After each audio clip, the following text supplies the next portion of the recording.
Hello and welcome again to my third set of sketches. I guess I'm just going to kind of continue where I left off. Don't need the full intro every time, hopefully. I'm not really like that anyway. So, this is a dream that I had on the 23rd of September. It's on the picture. I just paged back to it, but you can't see it in the photo.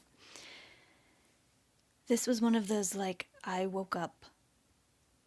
It was a morning dream, and so when I woke up, I had literally just had it, and it was one of those, like, wow, grab a notebook, put it down as fast as possible, because I don't usually remember dreams, so it felt important to me. When I do remember them, they feel important to me. I'll just put it that way.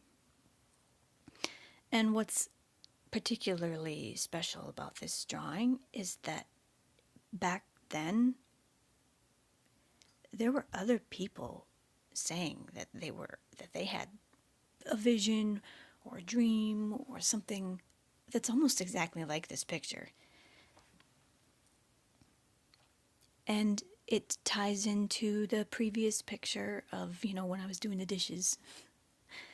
And I saw that same bright, emanating, reaching, shining light. Except now I see that it really is in the middle of the planet.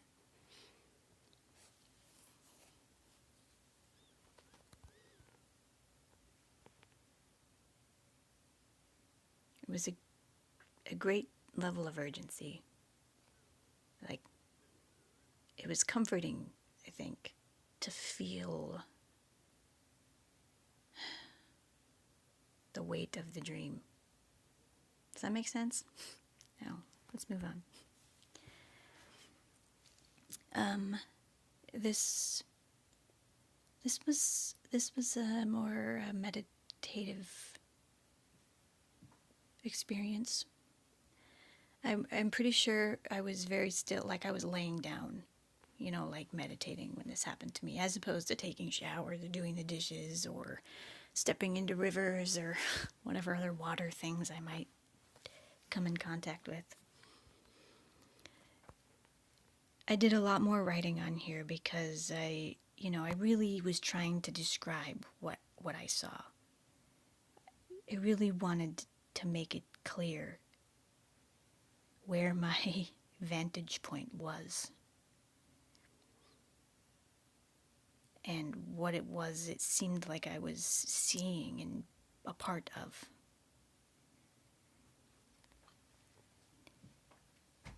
And this, all of us, doesn't matter what shape it's in. I've drawn torsos, I've drawn trees, I've drawn human figures. It's all the same thing. It's us. Like a being. I don't think we have. We all say we're one. I hear it talk about it all the time, and the political where we go one, we go all message that's running through certain circles is so much more important than they give it credit for. And I have future pictures that kind of lay that out better, so maybe I will wait until then to talk about it. But yeah, this was the best way that I could. I mean, I did see this. Like, I was that point. I looked up and I saw that head. And I felt a part of it. Yeah, and we are, so I should.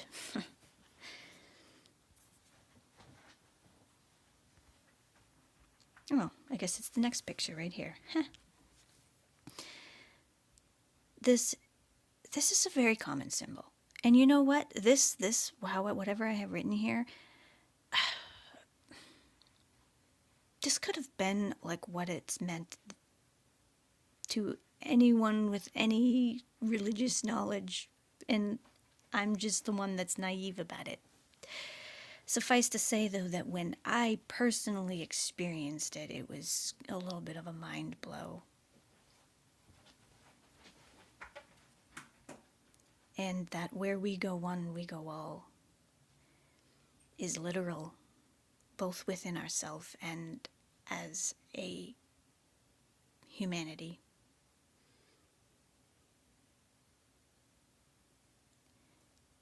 And people throw around oneness like candy, and it's so literal. I don't know how to express that stronger.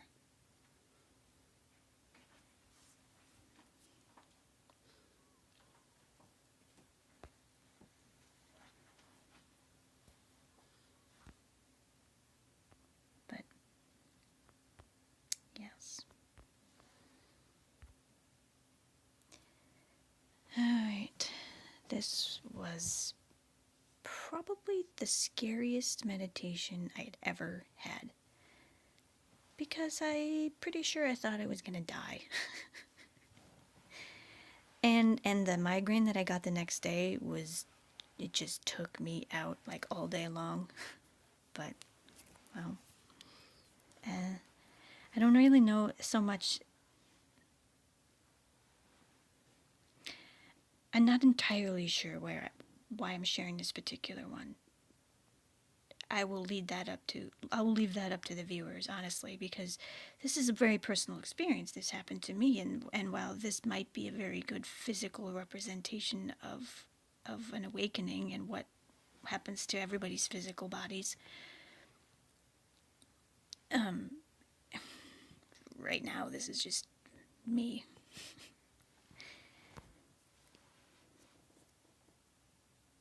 And trying to describe what I felt and saw. Maybe it will lead some other people through more gently, so that they know that if they're going through something crazy like this, that it's okay. It may even, scary is not really the right word for it. Fear isn't the right word for it. Just, I mean, when your heart's palpitating and you're breathing, you're trying to, you're putting blankets on yourself because you're shivering, and you're pacing the living room because you're just not really sure what these energies are that are rushing through you. It's easy to fall to a place of fear. So, if nothing less, then maybe I can reduce that for someone else, so that if and when they go through it themselves, they can be like, it's okay, this is part of this process. But yeah.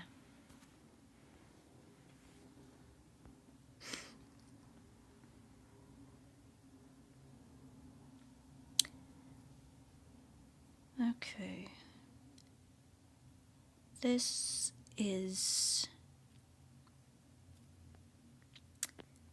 well, it's the tree of life. But the vantage point, the focal point, is actually the leaf. I tried to make it shiny, but I didn't put any color on here. This is, I guess it's kind of another self-portrait, because that was me, or is me. And I looked down and I saw my place on this tree and how vastly huge it was. And how I needed it and it needed me, and that we were a part of each other. And that this branch, although it's a little stubby here, it was longer in the vision, like a normal branch, but I couldn't draw it, so I wanted to focus on the leaf.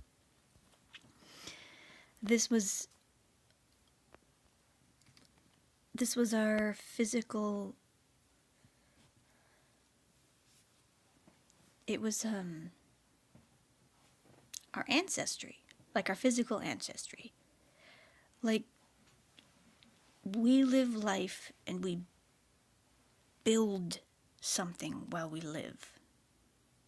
And then we have children and they build something. Like a branch growing. And you never know which way the branch is going to grow because there's some components, some cells in that branch that make some sort of decision, based off of the sun. If we're going to go scientific, a literal tree, it's based off of where they can reach sunlight. But you could look at that metaphorically as well. Just the constant building up.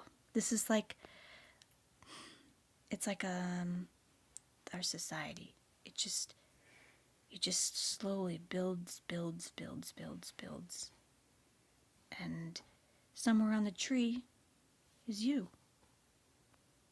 And you're building too. Hopefully. Because if you don't build, you might fall off. But that's also another topic for another day. And this actually, I kind of wanted to read this too. This stuff, there's a continues on the next page as far as words go, not necessarily pictures. So, let's see, what did I do here? I guess I'm just going to read right from my notebook.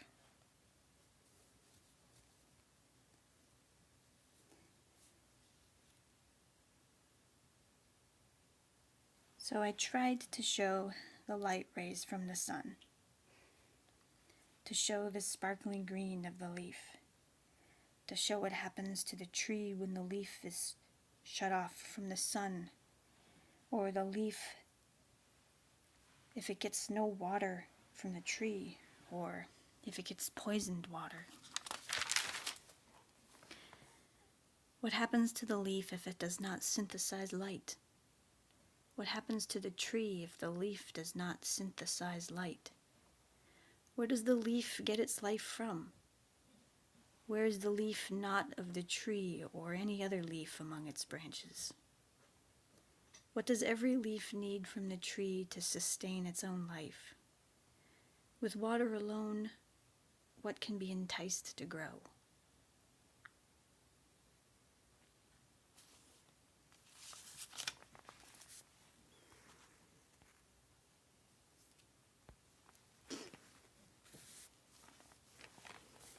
Yeah. All right, thank you for listening. I'm on to the next chunk because I still have, I don't know, maybe 10-ish pictures left. Thank you for watching, and I hope you enjoy it and that you tune in for the rest of them. All right, bye.